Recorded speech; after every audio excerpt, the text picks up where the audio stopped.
I remember age 4, I think I was in Oklahoma, starting kindergarten, half day, and I remember going to school still feeling like something bad happened to me, and, like, everybody knows that I'm different or whatever, as a kid, just growing up feeling like you're different, you're scarred, you're damaged.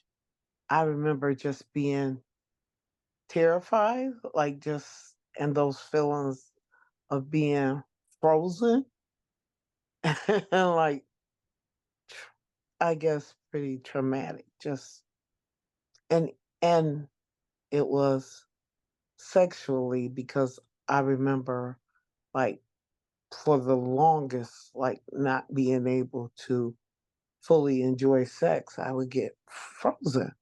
Like, just whatever happened, happened. Growing up, I knew like something happened and I couldn't put my finger on it. And so my mom wound up passing away when I was 11. So a lot of people said, well, maybe it was the trauma of your mom passing away.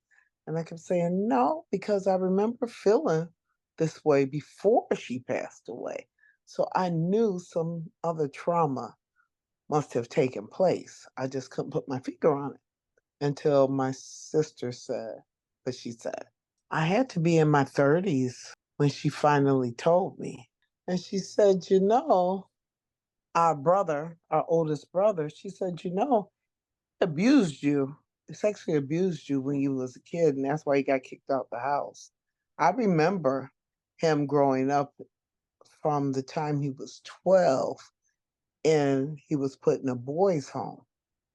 So that when he was 12, I was like 2.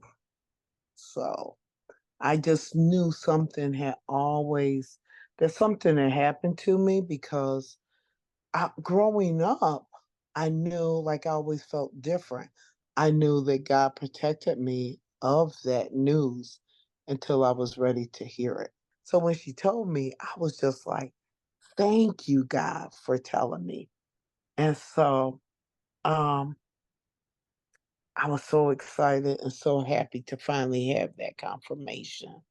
And am grateful that I didn't know earlier because I feel like I could have probably had a breakdown or I could have been, I just don't know how I would have handled it if it had came at any other point in my life.